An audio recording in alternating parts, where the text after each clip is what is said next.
함께 만드는 언론 미디어 협동조합. 여기는 국민TV. 함께 만드는 언론 미디어 협동조합. 여기는 국민TV.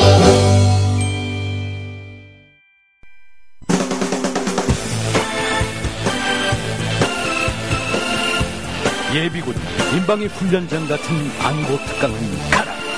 여기 진짜 안보 특강이 있다. 김종대, 정욱식의 진짜 안보. 주 기자님, 지난 주말에 콘도 다녀왔는데 진짜 좋았대. 주 기자님은 콘도 회원권도 갖고 있나 봐요? 부럽다. 이번에 회원권 114 거래소에 의뢰해서 싸게 구입했다는데? 콘도 회원권은 비싸지 않아요? 회원권인데? 근데 이 콘도 회원권이라고 다 비싼 게 아닌가 봐. 회원권 114에 알아보니까 종류도 많고 다양한 상품들 엄청 많던데? 그러면 우리도 봄 여행 한번 알아볼까요? 콘도는 회원권 114에서 구입하고요. 02-544-6114번 02-544-6114번 회원권 114는 인터넷과 모바일 앱에서도 검색할 수 있습니다.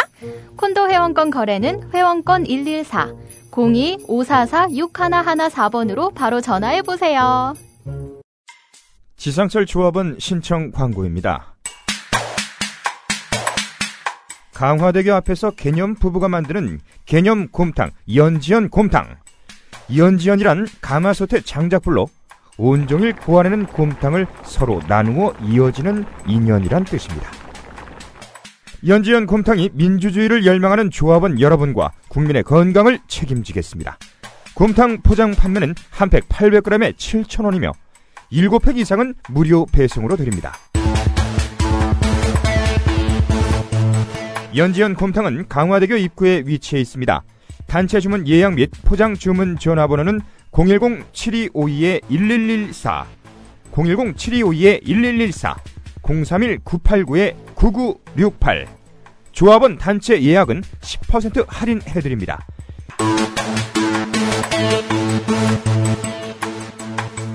포장 판매 금액의 10%는 국민TV 후원금으로 쓰입니다.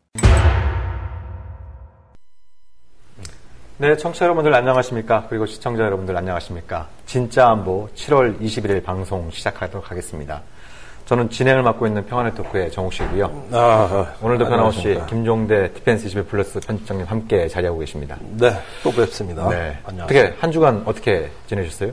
한 주간 나라 한 바퀴 이렇게 시끌벅적하면서 말이죠. 네. 이 국가기관이 국가안보를 위협하는 황당한 한 주를 살았던 거 아닙니까, 우리가? 네. 국가기관이 국가안보를 위협하고 있다. 그렇죠. 안보는 네. 신뢰와 믿음의 기초 위에 있는 건데, 네. 그게 깨지면은 어떻게 네. 안보가 됩니까? 네. 정보기관이 국가안보 다 하면 모르겠는데, 안보는 국민이 하는 거거든요. 국민이 하는 게 안보다. 국민이 하는 게 안보예요. 네.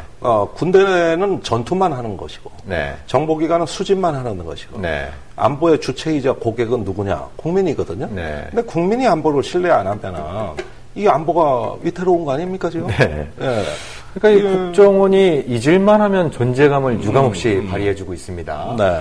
그래서 오늘 그 진짜 안보에서는 나라 안 소식으로는 이 국정원의 해킹 의혹 사건. 해킹 의혹 사건. 이걸 국가 안보의 관점에서 진짜 안보의 관점에서 진짜 한번 안보. 좀 짚어보는 시간을 갖도록 하고요. 그리고 나라 밖에서는 우리가 지난주에 예고해드린 것처럼 이란 핵협상 타결, 핵협상. 이 여진이 상당히 지금 오래가고 있습니다. 네. 그렇죠. 네, 어제는 또 그 유엔 안보리에서 만장일치로 이 그 최종 핵협정을 승인하고 이란에 가해진 제재도 지금 해제하겠다고 발표가 좀 나오고 있고 여기에 대해서 이제 이스라엘 또 미국 공화당이 이제 방방 뛰고 있고 그래서 지금 오바마 대통령은 이 이스라엘을 어떻게 달랠 것이냐, 이 공화당의 정치 공세를 어떻게 방어할 것이냐, 이걸 좀 그 골몰하고 있는 이런 양상이 좀 벌어지고 있습니다. 아이고, 아주 굉장히 결정적 순간이라고 할 수가 있겠는데, 네. 자, 그러면 이란 핵 타결에 대해 가지고 이제 우리가 좀 전반적인 한 개관을 해야 될 시간이 왔습니다. 네네. 우리가 이게 아주 긴 역사를 가지고 어떤 그 진행됐던 하나의 역사적 사건이 이제 절정을 향해서 치닫고 있거든요. 네. 그런 만큼 한번 이해를 가다듬기로 해보자면은. 네. 편장님 뭐 궁금한 거 있으시면 마음껏 물어보십시오. 예. 그래서 자, 이게 타결의 핵심 골자가 뭔가? 우선 네. 그 내용을 한번 다시 정리해 주세요. 네. 그러니까 이제 큰 틀에서는 이란의 핵 프로그램을 철저하게 평화적인 목적, 그러니까 이제 의료용이라든지 발전용과 같은 철저하게 평화적인 목적으로 한정한다. 이거는 이제 핵무기 개발 잠재력을 없앤다라고 하는 게 이제 하나의 축이고, 이거에 대한 상응 조치로 이란에 부과되었던 다양한 제재들, 여기는 이제 유엔 안보리를 통한 제재도 있었고, 아마 제재가 가장 많은 나라였죠? 네, 뭐 북한에 버금가는, 아마 제가 알기로는 제일 많았던 걸로 알고 그런 뭐 사실 유엔에서 제재를 가장 많이 가한 나라는 이스라엘입니다만 그게 단 한 건도 이행이 안 되고 있다라고 하는 것이 이제 문제입니다만, 그래? 아무튼 그 이란에 대한 제재가 안보리 차원의 제재가 있고, 미국이 독자적으로 한 게 있고, 유럽연합이 한 게 있고, 이런 부분들을 좀 단계적으로 순차적으로 해제하는 것이 이제 핵심적인 골자다라고 말씀을 드릴 수가 거의 모든 있습니다. 제재를 다 해제할 수 있나요? 네, 그러니까 이제 일단 그 유엔 안보리에서 부과한 제재는 크게 이제 뭐 예를 들어서 이제 원유 수입 금지 조치라든지 또 금융거래와 관련된 부분이라든지 그다음에 재래식 무기 거래, 그다음에 탄도미사일 관련된 부분, 핵무기 관련된 부분 이런 문제 다양한 부분들이 있습니다만 일단 재래식 무기와 관련된 부분은 5년 후에 하기로 했고 그다음에 탄도미사일 관련된 제재 해제는 8년 후에 하기로 했고 나머지는 이제 먼저 하기로 했고요. 그리고 유럽연합이 그 가한 제재의 핵심적인 조치는 원유 금수 조치, 수입 금지, 금수 조치였는데 그것도 조만간 유럽연합이 회의를 소집해서 해제할 방침을 밝히고 있고요. 근데 관건은 역시 미국이 부과한 제재. 그러니까 미국이 부과한 제재를 실질적으로 해제하려면 미국 의회의 승인이 필요한데 지금 공화당이 장악하고 있는 미국 의회는 절대로 그렇게 해줄 수 없다. 꿈 깨라. 뭐 이런 식의 어떤 이제 반응을 보이고 있어서 이 제재 프로세스가 어떻게 진행될 것인가 이것이 이제 핵심적인 포인트 중에 하나이다 이렇게 말씀드릴 수가 있죠. 예, 그건 이제 서방 세계 얘기인데 그렇다면 이란의 의무는 뭡니까? 그게 사실 그 합의문 전체가 본 합의가 있고 부속 합의서가 있는데 이걸 다 합치면 159쪽이라고 합니다. 아이고 복잡해. 책 한 권 분량인데 사실 이게 나오면 한번 읽어볼까 싶었는데 고맙게도 이 전문이 아직 공개가 안 된 것 같습니다. 아이고 아직도. 그래서 이제 대략적인 내용이 나오고 있는데 여기는 복잡한 수치들이 많이 나와요. 일단 이란의 우라늄 농축 수준을 3.67%로 제한하기로 했습니다. 그러니까 전홍축, 핵 연료로만 쓸 수 있는 이런 우라늄 농축만 허용한다. 그러니까 3.6%도 아니고 3.7%도 아니고 3.67%가 나왔고, 그리고 이란이 보유할 수 있는 그 우라늄 농축량, 이건 300kg으로 제한을 하기로 했습니다. 그리고 사찰을 통해서 확인된 이란이 보유하고 있는 우라늄의 98%를 해외 이전을 통해서 감축하기로 했고, 그리고 또 사찰을 통해서 확인된 원심 분리기, 그러니까 원심 분리기는 우라늄 농축에 필요한 핵심 이제 장비지 않습니까? 요거를 3분의 2를 줄이기로 했습니다. 그럼 왜 이렇게 복잡한 수치들이 나왔느냐? 그러니까 이게 이제 이 핵협상 과정에서 중요한 부분도 이제 기술적인 어떤 합의와 검증이지 않습니까? 그래서 이거에 따라서 양측의 핵 물리학자, 천재 수학자들이 다 동원됐습니다. 그래서 칠판 놓고 막 계산을 한 거죠. 그러니까 핵심적인 부분은 이른바 이제 그 이란의 핵 돌파 시간, 그러니까 이거를 갖다 이제 브레이크 타임이라고 그러는데 지금 이란의 핵 능력으로는 예를 들어서 이란이 지금부터 요이 땅 해서 하나의 핵무기를 만드는 데까지 걸리는 시간을 이제 그 돌파 시간이라고 그러는데 이게 지금 불과 한 2, 3개월 정도밖에 안 됩니다. 근데 미국의 목표는, 일차적인 목표는 요거를 1년으로 늘리는 거다.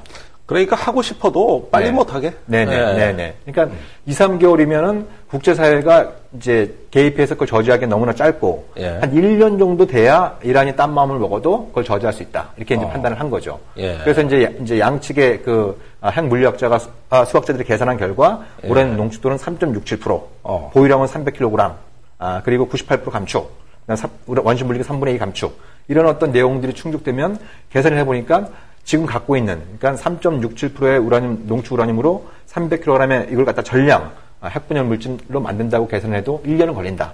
이런 어떤 이제 그 내용이 담긴 것이고요. 근데 이제 또 하나 중요한 부분은 이건 일종의 그 단기와 장기의 거래의 측면이 있습니다. 그러니까 이제 이란 같은 경우에는 이 뭐 핵 프로그램은 이제 가동은 자신들의 이 주권과 관련된 상황이고 NPT 회원국으로서 당연히 이제 누려야 될 권리이다 이런 원칙적인 입장을 갖고 있었습니다만 일단 10년 동안은 그 권리를 사실상 상당 부분 포기를 하게 됩니다. 그래서 앞으로 10년 동안은 사실상 원심 분리기 연구 개발을 못하게 되어 있고 그다음에 15년 동안은 추가적으로 우라늄 농축량을 늘리지 못하게 되어 있습니다. 그러면 10년 후에는 어떻게 될 거냐?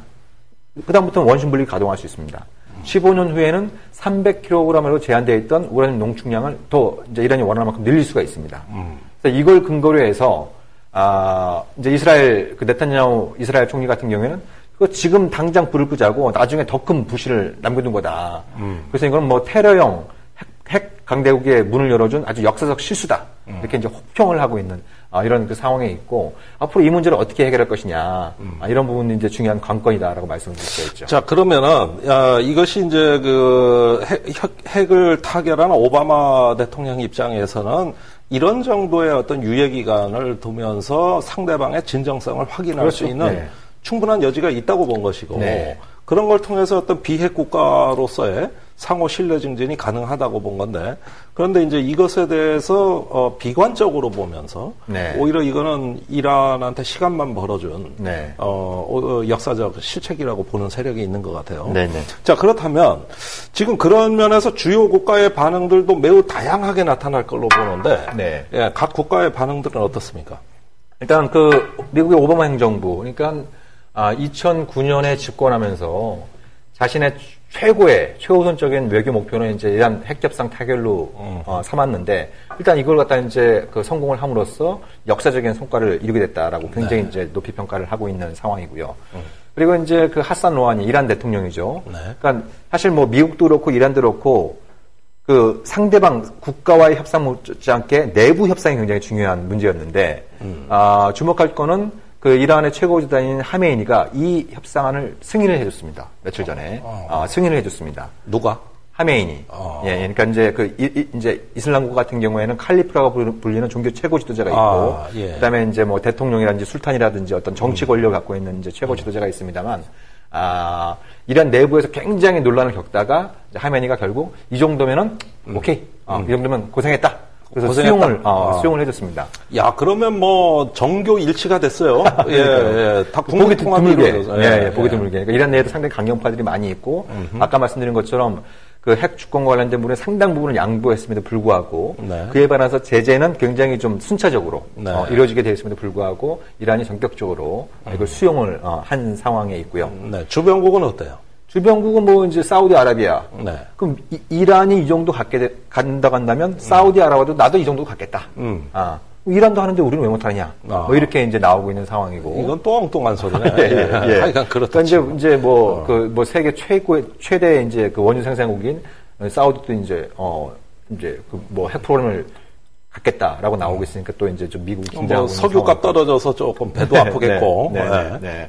그리고 아까 이스라엘 같은 경우에는 제일 관심사죠. 제일 관심사고 그래서 이제 역사적 실수다 이렇게 이제 혹평을 하고 있는 상황이고 그래서 그 전방위적인 어떤 미 의회를 상대로 해서 로비에 들어가 있는 이스라엘 로비 상황입니다. 유명하죠. 네 그런 어떤 상황이 있고 그리고 그 러시아의 반응도 재밌습니다. 그러니까 미국하고 러시아가 최근 몇 년 사이에 뭐 사사건건 다투지 않았습니까? 예. 그래서 유럽에서 신냉전이다 이런 말이 나올 정도로 뭐 아주 심각합니다. 뭐 심각한 상황에 이제 봉착했습니다만 이번에 이제 러시아가 적극적으로 또 중재 역할들을 많이 했거든요.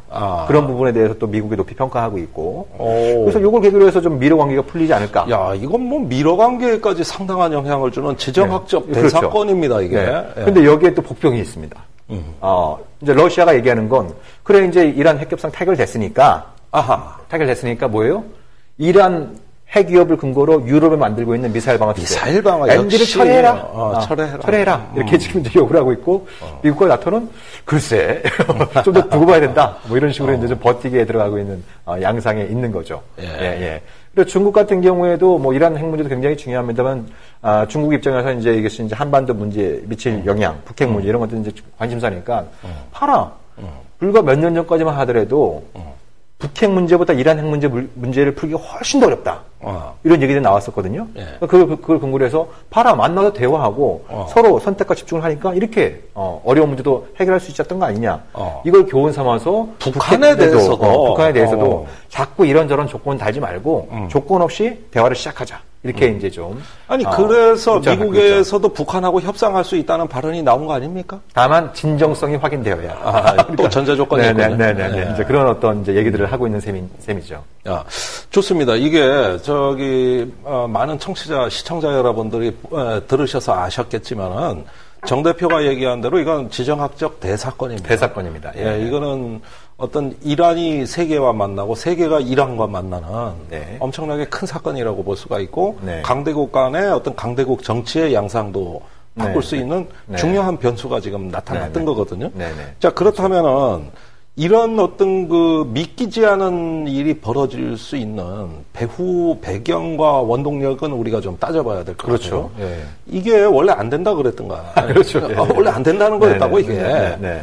그런데 어떻게 이게 이루어질 수 있었을까? 그 숨은 원동력이 도대체 뭐냐는 거죠. 네. 그러니까 아까 말씀드린 것처럼 오바마 대통령은 취임 초부터 적극적으로 이란 문제를 해결을 추진했습니다만, 당시 이제 이란 정부 상당히 강경파가 집권하는 상황이었고, 그래서 오히려 오바마 1기 동안은 이란에 대한 제재가 강화되는 시기였습니다. 동시에 이란은 이제 우란 농축을 더 확대하는 시기였고, 그래서 상황이 굉장히 악화되니까 이때 전혀 예상하지 못한 플레이어가 등장합니다. 오만의 술탄. 예, 오만의 술탄. 그러니까 우리가 따지면 이제 뭐 총리나 대통령 정도 되는 거죠. 이 사람이 내가 양쪽을 다 아는데. 이거 충분히 만나서 풀 수 있는 문제다. 왜 만나지도 않고 서로 삿대질하느냐. 그래서 2012년부터 적극적인 협상 중지에 나섭니다. 오만 술탄이 직접 나서가지고. 네네. 그런 어떤 그 과정이 있었고, 그리고 이듬해 2013년에 이란에서 하산 로하니, 개혁파인 하산 로하니가 집권을 하게 되죠. 예. 그러니까 미국 내에서도 특히 오바마 행정부는 하산 로하니가 있을 때 이 사람 이 대통령 재임 기간에 반드시 협상을 타결해야 된다라고 하는 강력한 의지를 갖게 되는 이런 부분이 있죠. 그리고 하산 로하니도 오바마가 계속 뭐 편지도 보내고 전화도 하고 뉴욕에서 잠깐 만나기도 하고 그러니까 그 오바마가 들고 얘기했던 그러니까 적대국이 주먹을 펴고 손을 내밀면 오바마도 그 악수를 잡겠다, 손을 잡겠다라고 한 얘기가 빈말이 아니구나. 그러면서 일종의 양측 지도자 사이에 이제 화학 적용이 좀 일어나기 시작하는 거기에 촉매제가 있었다는 얘기네. 촉진자, 즉 퍼실레이터가 그렇죠. 있었다. 네, 그렇죠. 이것도 우리가 옛날에 빼놓을 수 없는 아주 중요한. 옛날에 뭐 중재자, 촉진자 이런 얘기 이 노무현 정부 때 많이 썼던 표현인데 많이 썼던 표현이죠. 정작 한국은 이제 그런 역할이 사라지고 우리가 뭐 이란 핵 문제 해결하는데 무슨 오만이 무슨 역할을 할 수 있겠어? 그 조그마한 나라가 오만이라 그러면 뭐 서구 좀 나오고 가끔 월드컵 예선 때 축구 경기하고 이 정도밖에 몰랐던 나라지 않습니까? 뭐 지구상에 어디 붙어 있는지 모르는 분도 많아요. 근데 이제 그 오만 술탄이 직접 나서 이런 이제 그런 적극적인 중재가 주요했다고 보여지고 또 하나 중요한 배경은 선택과 집중이었다. 그러니까 미국과 이란 그리고 거기에 이제 중동 문제 그리고 또 유럽 문제 뭐 그리고 여기에는 이제 뭐 중국 러시아 그러니까 미국과의 전략적 라이벌이라고 할 수 있는 이런 다른 강대국도 참가하고 있는 그러니까 문제를 끄집어내기 시작하면 뭐 밑도 끝도 없는 거죠. 근데 양측이 선택한 건 선택과 집중이었습니다. 그러니까 미국으로선 가장 중요한 게 지금 뭐냐? 그건 중동에서의 반전반핵이다. 그러니까 이란 핵 문제가 해결 안 되고 결국 이란이 핵무장 문턱이 가까워질수록 말 잘 안 듣는 이스라엘이 폭격에 들어갈 수 있잖아요. 그럼 미국도 그 전쟁에 휘말릴 수 있는 이런 어떤 상황인 거고. 이라크 아프간전으로 아주 그냥 지금 개피받는데 또 말려들어. 그렇죠. 그러니까 중동부터 해결하자. 그 덕분에 북한 문제는 더 방치된 측면도 있다. 이게 바로 지금 선택과 집중 얘기에 포함되어 있는 것 같아요. 그러니까 오바마는 이란이 핵무기를 개발할 수 있는, 핵무기를 만들 수 있는 그 잠재력을 제거하겠다라고 하는 이런 확실한 목표. 그런데 뭐 그러다 보니까 뭐 이제 다른 쪽에서는 이란이 뭐 미국에 의해서 테러 지원국인데 뭐 헤즈볼라도 지원하고 하마스도 지원하고 뭐 저기 뭐 예멘에서 벌어지고 있는 그런 어떤 ISO의 전쟁도 개입하는 것 같고 시리아 정권 뭐 지지하고 있고 뭐 이런 어떤 문제들은 왜 그걸 건들지 않느냐. 그리고 이란의 인권 문제도 심각한데 뭐 이런 식의 어떤 문제 제기들이 있을 때 지금은 우리가 확실한 우선순위를 둬야 된다. 자꾸 이 문제 저 문제 갖고 들어오다 보면 협상에 초점을 잃게 되고 그럼 협상은 결국 깨지게 되고 그건 더 안 좋은 상황을 초래하게 된다. 그렇습니다. 라는 이런 어떤 이제 그 선택과 집중이 있었고 마찬가지로 하산 로하니 같은 경우에도 지금 이란한테 가장 필요한 거는 경제 문제다. 경제 제재 해제다. 이 몇 년간에 걸쳐서 계속 그 제재가 강해지면서 이란 경제가 피폐해지고 그러면서 이제 이란이 다른 나라에 비해서 그나마 그 중동에서 민주주의를 일정 정도 진전시킬 수 있었던 건 중산층의 힘이었는데 이 중산층이 또 이제 붕괴될 조짐을 보이고 있고 이런 상황이다 보니까 이란한테 가장 필요한 문제는 경제 문제 해결이고 이걸 위해서는 경제 제재 해제가 필요하고 이를 위해서는 이란이 지금까지 고수해왔던 핵 주권을 상당 부분 양보하는 게 불가피하다. 이런 어떤 이제 선택과 집중을 한 거죠.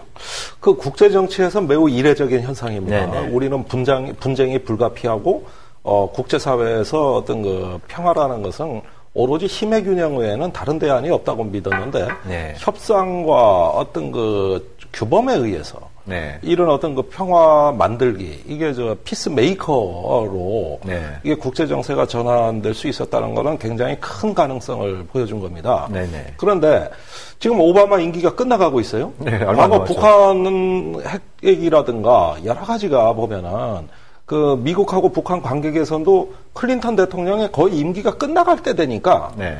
그 다음에 훌렁 뒤집혀. 네네. 예. 그렇죠. 그래가지고 조지 부시가 이제 그 이전으로 다 되돌려. 조지고 부셨다. 다 조지고 부셨어요.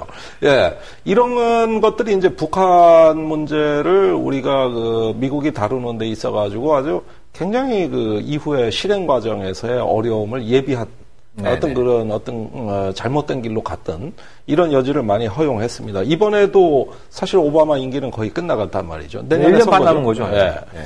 그렇다면은 이것이 실제 그 협상 타결이 중요한 게 아니라 이후의 실행 과정, 검증하고 또 확인하면서 계속 그걸 그 신뢰를 다져가야 되는 이후 과정은 네. 앞으로 누가 할지 모르는 거 아니에요. 네네, 그렇죠. 그러니까 이게 순조로울까 하는 불안감이 생기는 건데 어떻게 그렇죠. 보세요? 예. 그러니까 어떻게 보면 이제 합의는 합의고 그걸 실천하는 건 별개의 문제일 수 있는 거. 우리가 숱한 뭐 개인 간의 약속도 뭐 많이 봤던 시작해서 겁니다. 예, 네. 국가 간의 협약도 마찬가지고. 뭐 저는 그런 그렇게 것도 굉장히 신뢰 없는 많은데. 사람은 아니기 때문에 개인 간의 관계도 네, 아닌 네. 사람도 있죠. 네. 네. 아 우리 저기 여기 국민 TV에 뭐 진짜 뭐 한 번 한다 그러니까 뭐 2년 가까이 지금 뭐 신뢰 지키고 있는 거 아니야 이거. 그렇죠. 얼마든지 안 할 수 있었어 이거. 네.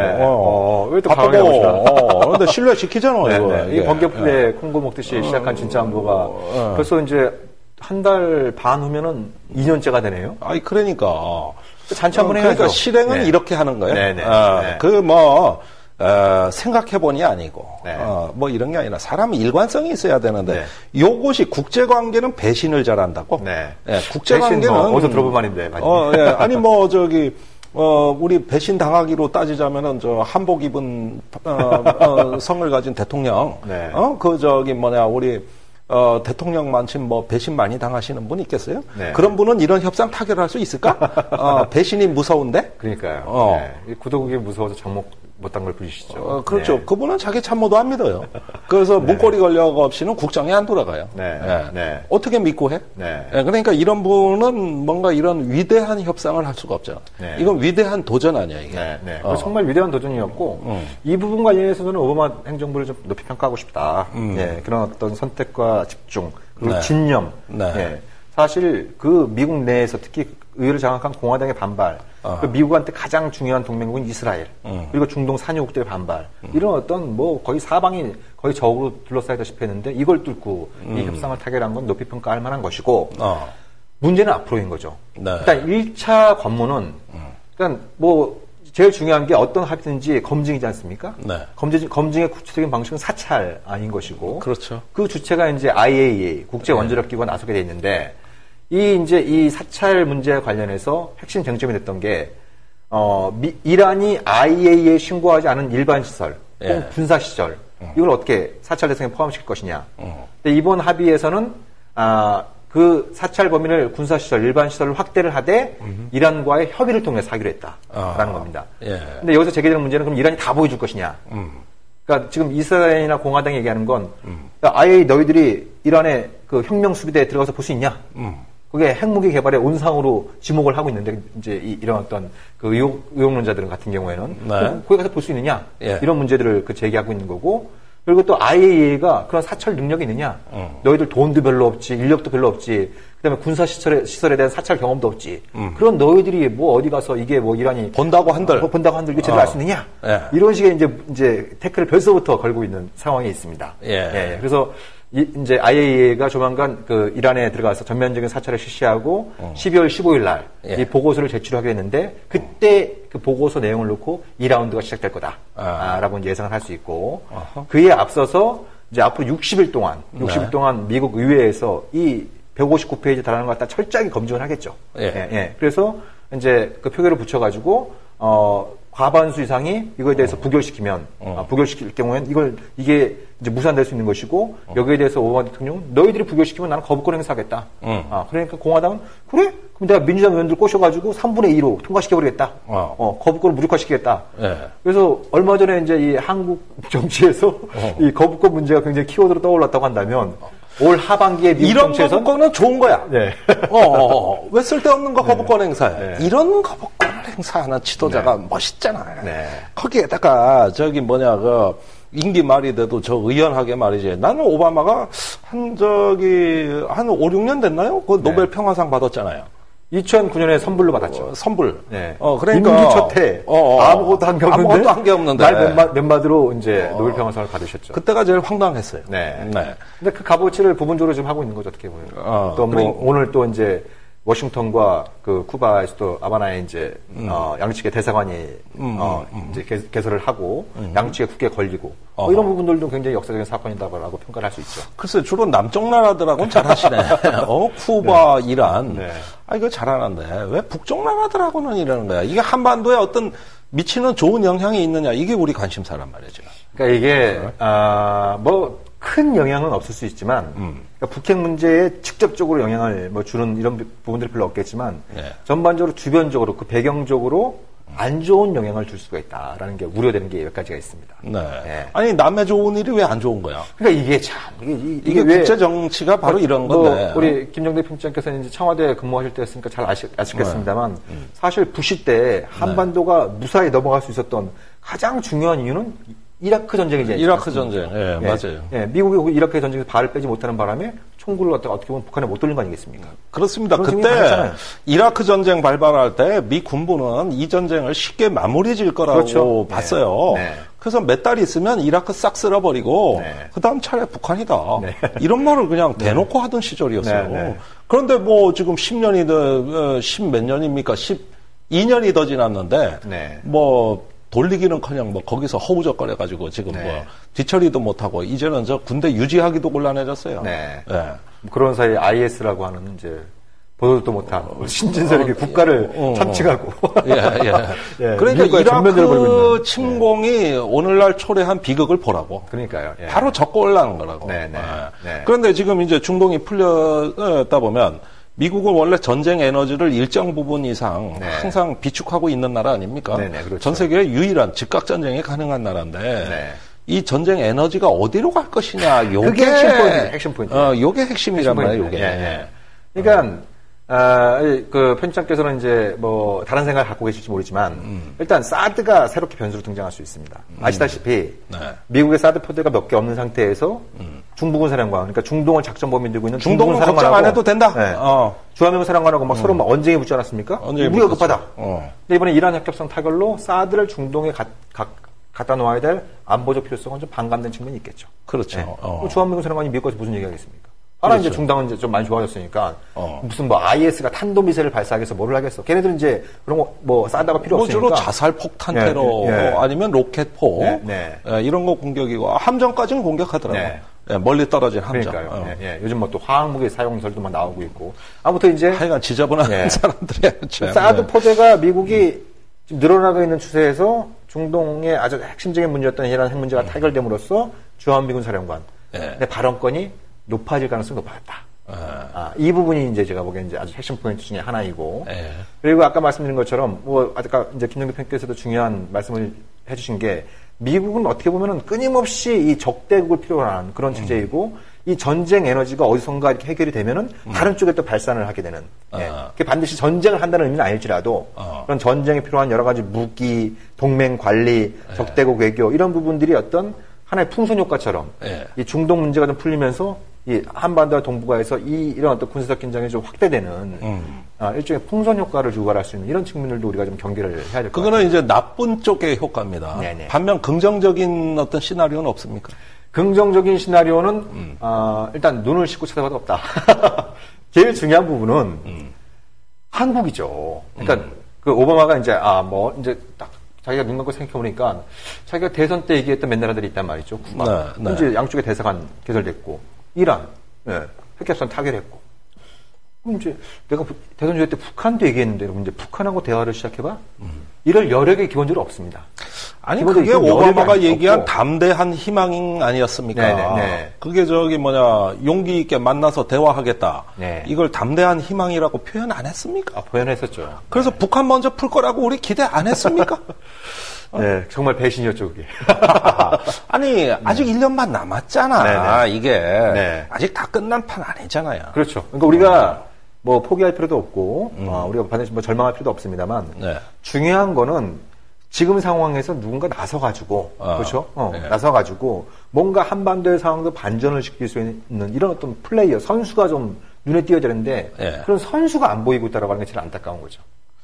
청와대에 계신 분들은 나서셔야 되는데, 그게 여태까지 한국 정부가 미국 보고 북한에 강경한 어떤 흐름만 네네. 자꾸 그렇게 무슨 때를 쓰듯이 이렇게 그 유도해온 결과 이제 미국 내 한반도 전문가의 씨가 말라버리는 네. 이런 현상이 자초된 겁니다. 그렇죠. 네. 예. 네. 뭐 남 탓할 필요 없습니다. 네. 예, 여태까지 북한 망하는 것만 기다리자는 게 이명박 정부 5년간 정책이었고, 네. 그래가지고 뭐 저 이명박 대통령이 뭐 좀 하려고 해도 밑에 벌떼같이 일어나서 북한 곧 망할 건데 왜 하십니까? 그러니까 망한대? 네. 이러다가 5년 허비한 거 아니에요? 그렇죠. 예. 예. 예.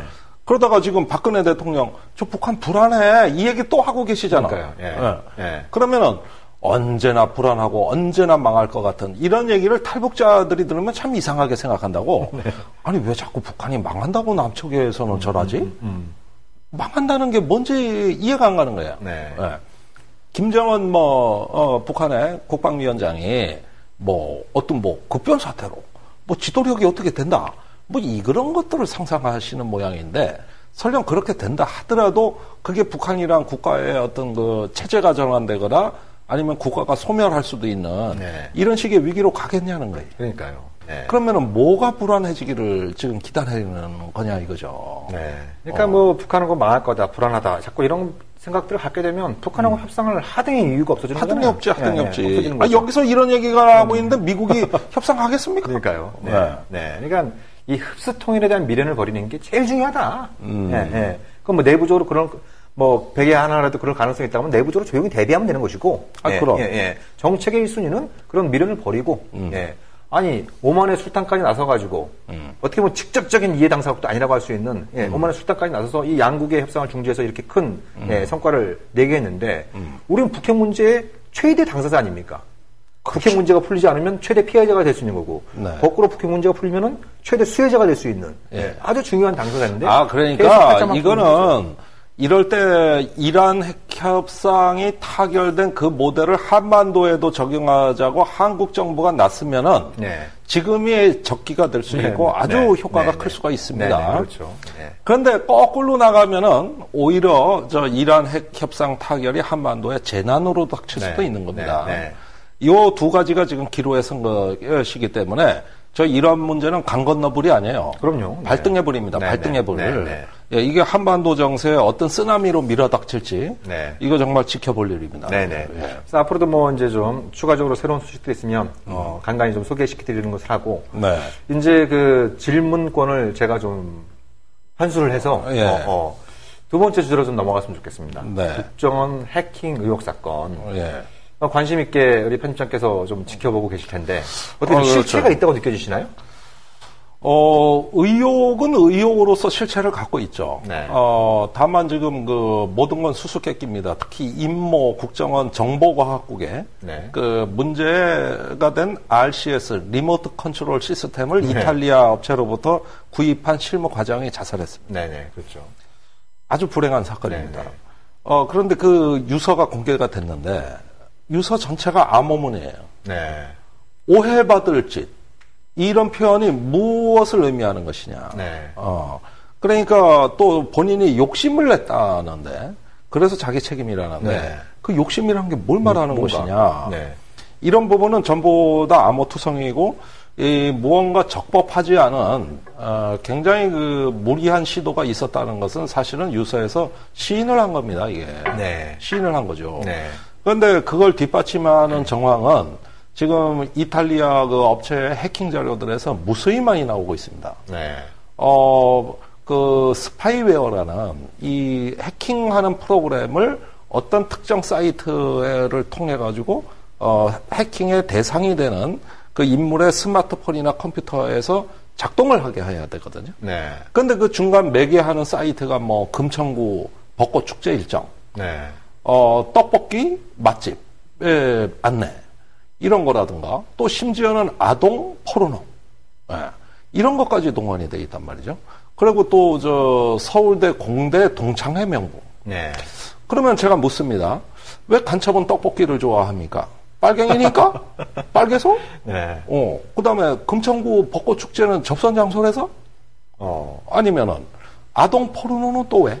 간첩이 그런 걸 좋아하나? 네. 그러니까 저는 간첩이 카톡으로 지령을 수수한다는 이 새로운 학설, 네. 그 다음에 이제 간첩은 떡볶이를 좋아한다는 이 새로운 발견에 대해서 네. 우리가 그것이 국가 안보에 어떤 영향을 미치는지 알고 싶은 거죠. 네. 그러니까 이런 부분들이 사실은 너무나 간첩을 어떤 그 검거를 위한 대북 공작의 일환이라는데 저의 빈약한 상상력으로는 그 합리적 추론이 불가능한 겁니다. 네. 거기에다가 저기 2012년과 2014년 13년도 네. 마찬가지인데 선거를 앞두고 긴급하게 전용 회선 그거는 해킹을 할 수 있는 시스템 전용 회선을 긴급 구매로 조달을 한다는 거예요. 네네. 네, 그런데 그게 뭐 보통 10회선, 20회선, 30회선까지 갑니다. 그러면 바꿔가면서 계속 해킹 상대를 네. 바꿀 수 있는 것인데 이것이 선거 기간에 맞물렸다는 뜻은 바로 그 선거 공간이 어떤 대북 공작, 대테러 공작을 하는 데 있어 가장 중요한 시점이라고 판단을 했다는 것이냐. 네. 그래서 북한도 선거에 개입을 하니 우리도 선거에 개입하자는 얘기 아니냐.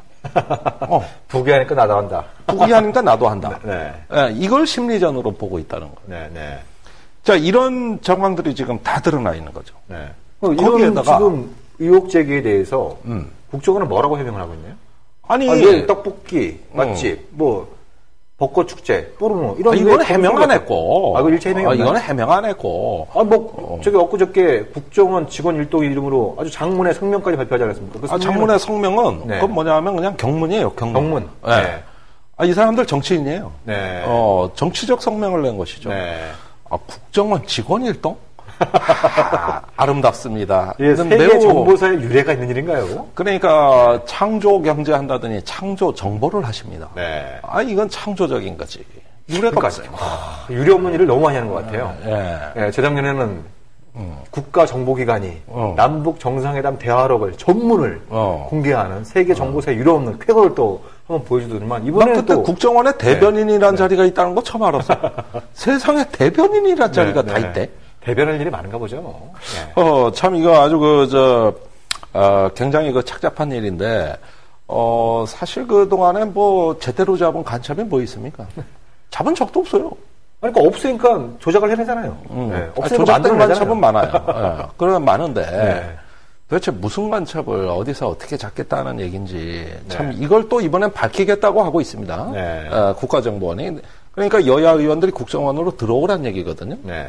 아니 그러면은 도둑놈이 자기 집으로 그 경찰서 수사관들 불러가지고 설명하겠다 그러는데 네.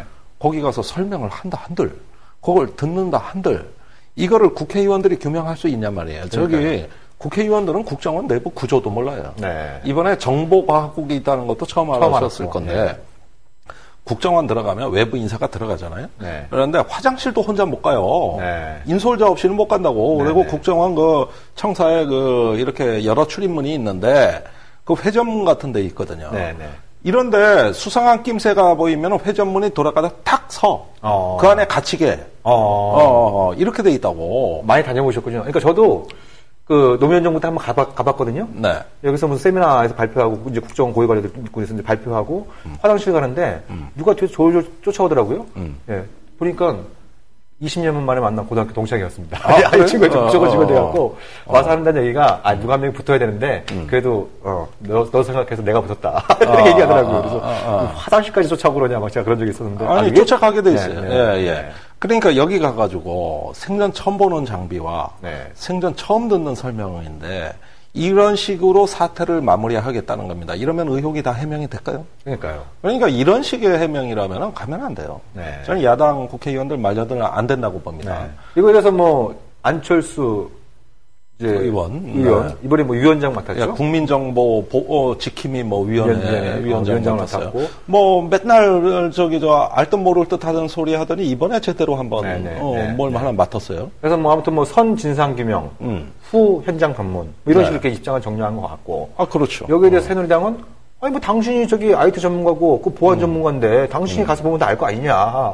뭐 이렇게 이제 얘기를 해서 살살 이 자존심을 건드려 가지고 내가 한번 가서 볼게 이렇게 꼬드리려고 하는데 안철수 의원이 거기에 넘어가지는 않는 것 같아요. 아예 안 됩니다. 그리고 그 가도 안 되지만은 아니 가가지고 이걸 어디다 사용했는지 기록을 공개하겠다는 얘기 아닙니까? 네네. 아니 그냥 제출하세요. 그냥 보면 알아요. 그러니까 국정원의 얘기는 그걸 제출을 하면 국정원의 지금까지 수행해왔던 사이버 전에 대한 전말이 다 드러나게 되고 국가 안보에 치명타를 주게 된다. 그리고 이런 사례는 전 세계 어디에도 없다. 네. 그런데 지들이 공개하겠다고. 그러니까 그 자살한 임모 과장이 제일 심적 충격을 받았던 건 뭐냐면은 절대 공개 안 할 거라고 봤던 겁니다. 네네. 그걸 공개할 수도 없고 하게 되면은 다 거덜난다 이렇게 봤을 수도 있는 거예요.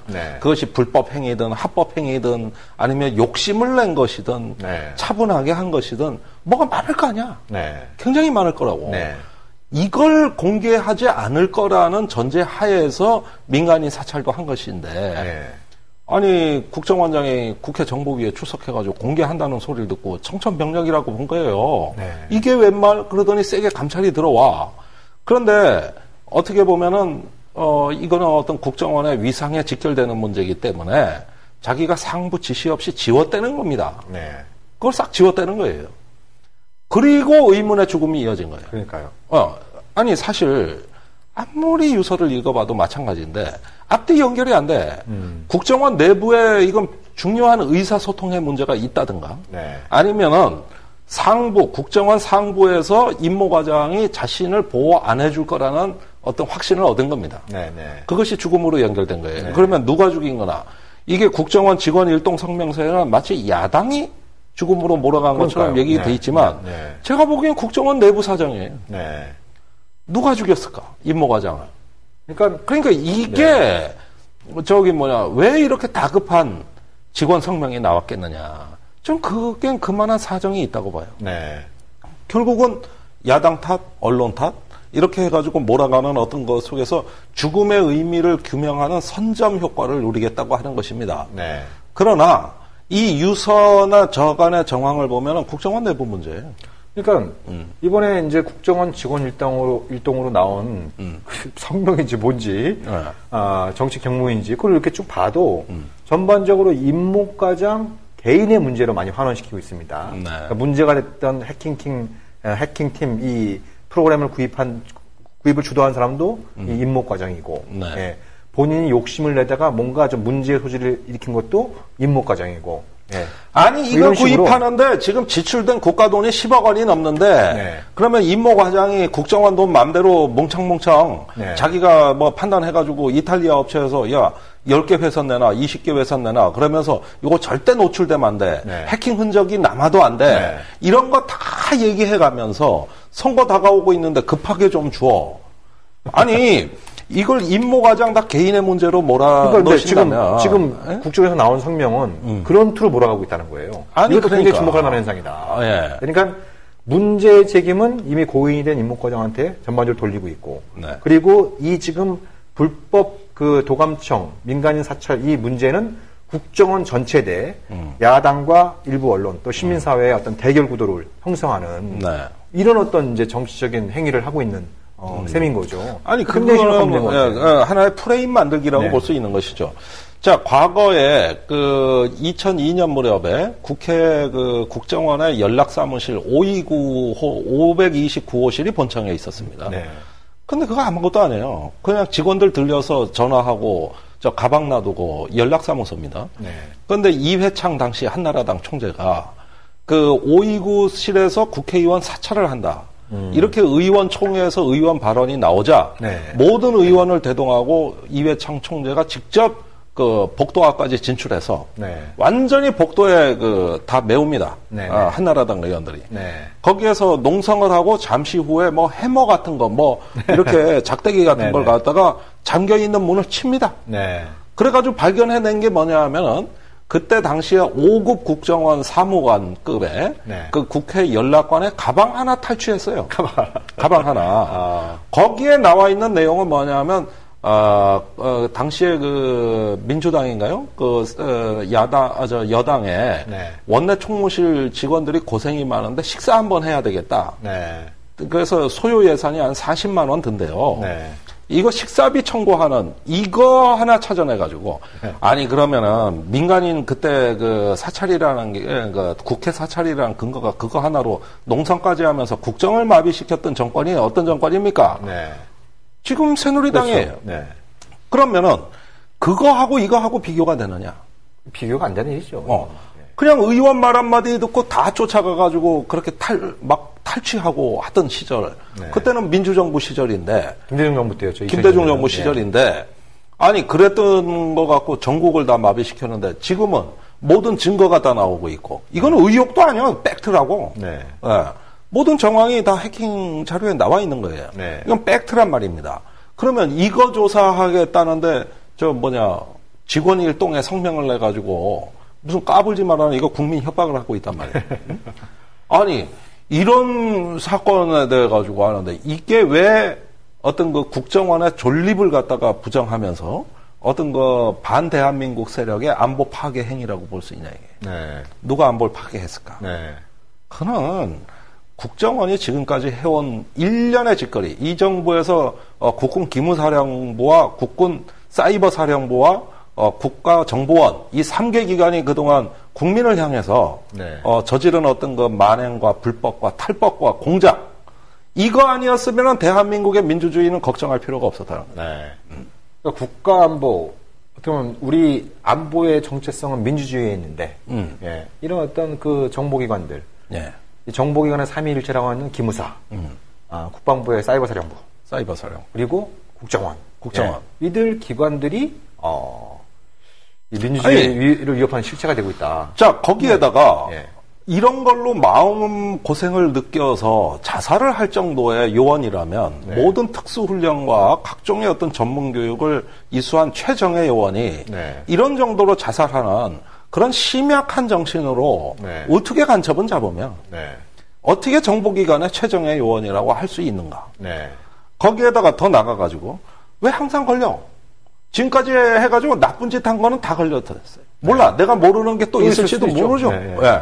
시간이 지나면 더 드러날 네. 수도 있는 겁니다. 네. 이게 지금 제가 그 정보기관에 대한 불신을 조장한다고 네. 거꾸로 뭐 역풍이 불 수도 있겠습니다만은 아니 지금까지 국가정보원에 해가지고 제대로 한 게 뭐가 있는데 지금 국가정보원이 그 1년에 집행하는 예산 미안하지만 여러분들이 생각하는 그 상식선을 훨씬 뛰어넘습니다. 훨씬 뛰어납니다. 어마어마한 돈입니다. 네네. 예, 어마어마한 돈을 쓰고 있고 이 어떤 사이버사, 기무사, 그다음에 국정원의 요원 여기에다 국군 정보사령부까지 했을 때 네. 우리나라 총 정예 정보위원 숫자를 제가 이 자리에서 말하면 여러분들 뒤로 자빠지십니다. 거기에다 일반 망원까지 하면 국가 기밀인가요? 아니 다 합친 건 기밀 아니에요. 합친 건 5만 쪽에서 얘기하면 기밀 비밀이죠. 누설죄가 될 수 있는데 예. 다 합친 건 기밀이 아니다. 아닙니다. 몇 명인가요? 5만 명. 5만 명. 5만 명. 아, 5만 명이 쓰는 네. 예산 네. 거의 10조 넘습니다. 10조가 넘는다. 10조 가까이 될 거예요. 거기에는 뭐 장비 뭐 하는데 아무래도 군기관이 커요. 그게 최근 예, 늘어난 그럼 건가요? 뭐 저기 원래 그렇게 많았습니까? 뭐 줄어든 적은 없어요. 예. 예, 그러니까 이 5만 명이 해가지고 지금 저기 5명의 간첩도 못 잡는 기간이에요. 네. 여기에는 이제 군사정보까지 다 포함된 겁니다. 네네. 광의에. 네. 예, 거기에다가 저기 검경 정보조직까지. 검찰의 그 대공수사, 공안. 네. 이런데 정보조직. 네. 또 저 일선경찰서의 정보과에 이르기까지 대한민국은 정보기관 요원들의 천국이에요. 이렇게 많은데 없어요, 전 세계에. 네. 아니, 기무사만 해도 그렇지. 저렇게 큰 방첩기관이 서방 세계에 어디 있습니까? 그러니까요. 군 정보기관 중에? 네. 없어요. 오로지 사우스 코리아 하나만 있어요. 오로지 여기 하나예요. 이번에 국정원 직원 성명에서 한국이 유일하다. 네. 예, 이렇게 국가 정보기관이 야당과 언론으로부터 매도를 당하는 나라는 대한민국이 유일하다. 아니, 더 당해야 돼. 최근에 김 의사는 요원들 방산비리로 지금 구속돼 있는 거 잘 알고 계실 겁니다. 네, 뭐 사드 정보를 요즘 기무사령관 맨날 국회 나와서 사과하기 바빠. 네. 사과하고 나면 또 터져. 이규태 같은 그 무기중개상의 하수인 노릇까지 했는데 기무사 요원들이 내부의 인사정보까지 빼서 바깥에 무기중개상한테 빼돌리고 그다음에 한국형 미사일 방어 계획을 중국에 유출한 게 기무사인데 그 유출하니까 지금 중국이 웃고 있어요. 아, 한국형 미사일 방어 알고 보니 개털이구나. 별거 아니구나. 이러고 지금 씩씩 웃고 있어. 한국이 무슨 미사일 방어합니까? 그런데 한다 그러니까 하도 놀라서 궁금해했던 것이지. 그러면은 이런 정보기관들이 지금까지 일선에서 국가안보에 좀먹는 행위는 골라서 다 했어요. 이 사람들만 이런 행위 안 하면은 국가안보 이상 없어요. 이 사람들만 간첩 조작 안 하면 간첩 없어요. 그러면은 지금까지 이렇게 원죄가 많은 기관들이 이제 와서 국민을 향해서 호통친다? 그것도 정체불명의 직원 일동해가지고 그럼 직원 숫자를 적어. 직원 몇 명 일동. 그 기밀이라고 하잖아요, 또. 아니면 이름을 다 써. 이라든지. 아니, 이걸 갖다가 직원 일동해가지고 그러면은 앞으로 군에서 사고 나면 대한민국 군인 일동해서 성명서 내야 됩니까? 군대보다 더 군기가 세야 되는 데가 국정원이. 이런 집단행동, 단체행동은 국정원 직원법 위반 아닙니까? 그러니까 이거 굉장히 좀 정치적인 성격의 성명이고. 아예 노동조합을 만들지? 이렇게 그러니까 성명서 내려면. 왜 전교조가 집단적으로 입장 표명했다 그래서 법원에서 그게 유죄 판결 나오고 그런 일도 있지 않았습니까? 성명 냈다가 잘리는 교사들 많아요. 근데 이건 쭉 읽어봐도 굉장히 정치적인 성격. 그러니까 단순히 어떤 그 고인이 된 임목 과정에 대한, 어떤 그 위로, 그리고 이제 명복을 비는 그런 성격의 성명이라면 우리가 이해할 수 있죠. 그것도 적절하냐 그렇지 않냐 논란이 있을지 모르겠지만. 아니, 전 직원이 직원 일동이면 직원들 서명 받았나? 그러니까 이거 그 수천 명이 국정원들이 다 아나? 몇 명이나 읽어보고 이게 발표되기 전에 언론에 나왔으니 다 읽어봤겠지. 언론에서는 다 읽어봤을 거예요. 그런데 국정원의 한 기지 한 군데가 중앙아시아에 어디 높은 산이 있어요. 내가 어디라고는 말 안 하겠는데 거기 해발 4,000m 기지에 국정원 시설이 하나 있거든. 아, 그래요? 잘못하면 글로 쫓아버려요. 그러면 3년간 못 나와. 거의 귀향이네요, 귀향. 그러니까 직원들 몸보신 잘해야 돼. 찍히면 죽어. 그러니까 사실 그런 것들도 내부에서 이거 잘못되면 나 그리로 쫓겨가는데 이런 경우도 많거든요. 국정원에서 최고 오지는 거기군요. 아니면 중국 어디 쥐두새도 모르는데 처박거나. 그래서 여기서 이제 문화혁명 때 하방당하듯이 이렇게 좌천시킬 수 있는 능력을 다 갖고 있다고. 그러니까 감찰이 세게 진행되고 있었잖아요. 그러면은 국민이 무서워서, 물론 그것도 있겠지. 야당도 무섭겠지. 그러지만은, 사실은 내부에서 보복당하면은, 너 혼자 안고 사라져. 잃어버리면 어떻게 되는 거야? 도대체 이 꼬라지가 돌아가는 걸 보면은, 이런 조직을, 운영하면서 원장이 나름대로 국민들한테 위신 세우려고 생각했다면 대단히 착각이십니다. 이거는 근신하고 석고대죄해도 모자랄 일이에요. 이거 지금 민간인 사찰 해킹뿐만 아니라 내부 관리도 못하는 무능력자들입니다. 자기 내부의 정보기관 자기 식구 하나 관리 못하는 조직이 툭하면 자살하는 조직이 이게 처음 아니잖아요. 그렇죠. 자살 시도 저러면 또 있었잖아요. 그다음에 조작하다 걸려가지고 그 조작한 에이전트 중국 조선족도 자살 시도했잖아요. 자고 일어나면 이런 사건 일어났습니까? 안 일어났습니까? 이게 지금까지 콩가루 집안이지, 그리고 남재준 원장이 3분짜리 대국민 사과 성명 낭독하고 마무리 지려고 했던 거 아닙니까? 그 다음에 무인기 소동 났을 때는 어땠습니까? 그러니까 자기들이 조사 주도하고 남재준 원장이 이 무인기 파동이 일으키는 이 심각한 국가안보 상황에서 저한테 다시 한번 기회를 주십시오. 이런 형태로 또 자기가 셀프 성명을 또 발표하고. 셀프 성명하고. 셀프 개혁하다가 이지경 또 되고. 이렇게 해왔던 겁니다. 이게 콩으로 매줄 쓴다 그래도 믿을 수가 없는 거예요. 그때 남재준 원장이 사과할 때 이런 사건들이 안 일어나게 하겠다는 게 그 사과 요지입니다. 그거 불과 1, 2년 전 아닙니까? 그러니까요. 1년 전이죠. 1년 좀 더 지난. 그러니까 매일 배신했어. 매일 배신하고 국민들 감시 사찰하고 그랬는데 이렇게 되면 뭐냐면 제가 꼭 하나 책을 권해드리고 싶어요. 책. 그 독일의 그 베를린 예술대학의 한병철 교수가 쓴 심리정치라는 책에서 최근에 그 신자유주의하에서 현대 사회는 디지털 파놉티콘이다. 네. 파놉티콘은 원형 과목을 얘기하는 겁니다. 중앙은 어두워요. 그 둘레를 싸고 있는 죄수들의 방은 환히 밝혀놓습니다. 그러면 감시를 하건 안 하건 죄수들은 나를 감시하고 있구나라는 어떤 느낌을 받게 되면서 스스로 규율을 지키려고 자기 검열이 시작되는 겁니다. 그러니까 국가정보원이 민간인 사찰을 했다 안 했다는 중요치가 않아. 했다는 이런 정황 하나만으로 국민들은 다 감시받고 있다는 느낌에 빠지는 겁니다. 그렇죠. 이게 바로 디지털 감시 체계, 만인이 만인을 감시하는 체계로 사회의 성격을 바꿔버리는 거예요.